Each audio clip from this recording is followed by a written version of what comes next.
দর্শক দেখুন, পুলিশেরও যে সাজা হতে পারে আজকে এটা প্রমাণ হলো। কারণ আপনি অন্যায় করবেন, আপনার সাজা হবে না, এটা তো হতে পারে না। আজকে পুলিশেরও সাজা হয়েছে। দেখুন একটা মিডিয়া রিপোর্ট। কাকরগাছিতে বিজেপি কর্মী হত্যাকাণ্ডে ৩ পুলিশ কর্তা ও কর্মীর জেল হেফাজত, রক্ষকে ভক্ষক, বললেন আদালত। নিচে লেখা আছে দেখুন, 2021 সালে বিধানসভা নির্বাচনের ফল প্রকাশের পরে রাজ্যের বিভিন্ন প্রান্তে অশান্তি ছড়ানোর অভিযোগ উঠেছিল। ওই সময়েই ভোট পরবর্তী হিংসা কাকরগাছির অভিজিৎ খুন হন। দর্শক আপনারা জানেন অভিজিৎ সরকার, আমি কয়েকদিন আগে একটা প্রতিবেদন করেছি যে পুলিশের হাত থেকে সিবিআই এর হাতে কেসটা গিয়েছে এবং ওখানে ৩ ব্যক্তি যাদের নাম ছিল চার্জশিটে তারা আগাম জামিনের জন্য গিয়েছিলেন হাইকোর্টে। আর সেই কারণে ব্যাংশাল কোর্ট যেটা করেছে সেটা হচ্ছে ৩ পুলিশ কর্তাকে একদম জেলে ঢুকিয়ে দিয়েছেন। এই ৩ পুলিশ কর্তার নাম শুনবেন। নারকেলডাঙ্গা থানার তৎকালীন ওসি যিনি ছিলেন শুভজিৎ সেন, পুলিশ অফিসার যিনি ছিলেন পঙ্কর হালদার, আর ওই কেসের আইও যিনি ছিলেন তিনি হচ্ছেন রত্না সরকার। এই ৩ ব্যক্তিকে পুরো জেলে ঢুকিয়ে দিয়েছেন আদালত। ব্যাংশাল কোর্ট এই কাজটাই করেছে। কারণ এখানে পরিষ্কার বা প্রমাণ হলো একবার যে অন্যায় করলে কারো ছাড় নেই। কোর্টে যে সাধারণ মানুষও বিচার পায়, এখানে আরেকবার পরিষ্কার হলো কোর্ট একদম ঠিক কাজটা করেছে। কারণ আপনারা জানেন 2021 সালে 2রা মে যখন ভোটের রেজাল্ট আউট হলো, সেদিন রাতে অভিজিৎ একটা ফেসবুক লাইভ করেছে। সেটা আমি কয়েকদিন আগে আপনাদের দেখিয়েছি, আমি আজকে আরেকবার দেখাবো। সেখানে তাকে কিভাবে নির্যাতন করা হয়েছে ফেসবুক লাইভ করার পরে তাকে, বা 2-3 ঘন্টা পরে তাকে গলায় তার পেঁচিয়ে তাকে মারা হয়েছে। এই ওসি ছিলেন, আইও ছিলেন এবং পুলিশ অফিসার ছিলেন। এই ৩ ব্যক্তির নেতৃত্বে তাদের সামনে অভিজিৎকে পুরো খুন করা হয়েছে। দেখুন আগে সেই অভিজিতের বক্তব্য একবার শুনুন। আজকে বোম ফেলছে, মুড়ি মুরগির মতো এনে চিকিৎসা করেছিলাম। এই দেখুন, এর বাচ্চা হয়েছিল 5টা ফুটফুটে। আমি কদিন আগে ফেসবুকে ছেড়েছিলাম। কলকাতা বেলেঘাট অঞ্চলে 30 নম্বর ওয়ার্ড স্বপন সমাদার ও পরেশ পালের নেতৃত্বে নারকেলডাঙ্গা পুলিশের সামনে দাঁড়িয়ে বাড়ি ঘরদোর সব ভাঙচুর করে দিল। কতগুলো কুকুর, নিরীহ কুকুরকে এরা পিটিয়ে মেরে দিল। এরা কি মানুষ? আমি জানি না কি করে লাইভ করতে, আমি জানি না। এই ভিডিওটার মাধ্যমে আপনাদেরকে জানাচ্ছি এরকম অত্যাচার কেন করছে এরা। যে জিতুক, যে যেভাবে রাজনীতিকে সাপোর্ট করুক, আমার কোনো আপত্তি নেই। মুড়ি মুরগির মতন বোম ফেলছে, মুড়ি মুরগির মতন এরা কুকুরদের মারছে। আমার ঘরদোর সব, গাড়ি ঘরদোর সব ভাঙচুর করে দিল। দর্শক শুনলেন অভিজিতের সেই ফেসবুক লাইভ, আমি আগে একবার দেখিয়েছিলাম, আজকে একবার দেখলেন। মানে কিভাবে তাদের উপরে নির্যাতন করা হতো এবং পুলিশ যেটা করেছে, তথ্য প্রমাণগুলো লোপাট করার চেষ্টা করেছে, অন্যদেরকে বাঁচানোর চেষ্টা করেছে এই ৩ ব্যক্তি। এবং ডাইরেক্টলি তারা এর সঙ্গে যুক্ত। তৃণমূল কর্মী যারা, যাকে মানে মার্ডার করেছে, অভিজিৎকে যখন মেরেছে, তখন এই ৩ পুলিশ অফিসার, ৩ পুলিশ তারা ওখানে দাঁড়িয়েছিল। এবার এবার এবার পুলিশ বুঝুক, যে বাপেরও বাপ আছে, ঠিক আছে। তখন যেভাবে এই অভিজিৎকে মানে মারা হয়েছে নৃশংসভাবে, অভিজিতের দাদা খুব প্রচন্ড লড়াই করেছে। সিবিআই এর হাতে যদি এই কেসটা না যেত, এই পুলিশের কিছু হতো না, কিছুই হতো না।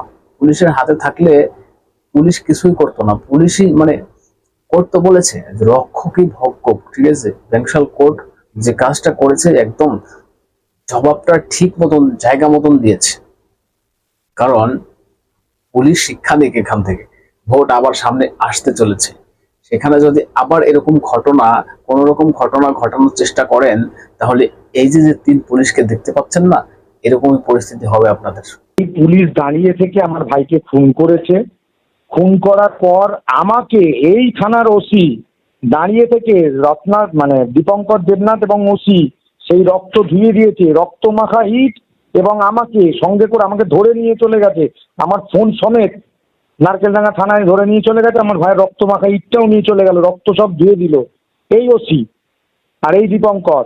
তারপরে ওখানে আমার ফোন বন্ধ করে দিয়ে, মানে ফোন কেড়ে নিল এবং আমাকে ওখানে আটক করে রাখলো, রেখে আমার মায়ের কাছে এখানে ধমকি দিয়ে সাদা কাগজে 5টা সাদা কাগজে সই করে নিয়ে চলে গেল, যাতে পুরো খুনের প্রমাণটা লোপাট করতে পারে। এবং ওখানে আমি অসুস্থ হয়ে পড়ি, অজ্ঞান হয়ে যাই, তখন তারা ভয়ের চোটে আমাদের এনআরএস হসপিটালে নিয়ে যায় এবং ওখানে চিকিৎসা করে যখন আমি বেরোই জানতে পারি ভাই তো মারাই গেছে।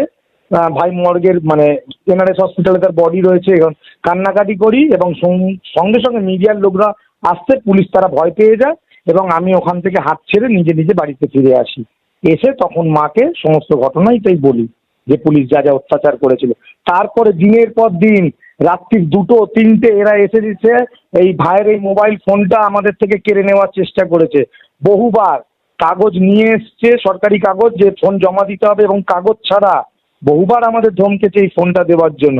কিন্তু সেই রাত্রেই আমরা সেই ফোনটা পাওয়ার পরেই আমরা কলকাতার বাইরে সেই ফোনটাকে পাঠিয়ে দিয়েছিলাম, যেটার জন্য আজকে মহামান্য আদালত সমস্ত ভিডিওগুলো পেয়েছেন এই সিবিআই মাধ্যমে। আমাকে ধরে নিয়ে গেছিল কারণ আমি আর মা যাতে দুজনে একসঙ্গে না থাকি এবং আমি যাতে এফআইআরটা না করতে পারি এবং আমার মাকে দিয়ে ভয় দেখিয়ে জোর করে যাতে সাদা কাগজে সই করে নিতে পারে যে এক ছেলে মরে গেছে, এক ছেলেকে আটক করে নিয়েছি। এবার তো আমার মা বাধ্য সাদা কাগজে সই করতে, তাকে তো জোর করে সাদা কাগজে সই করিয়ে নিল।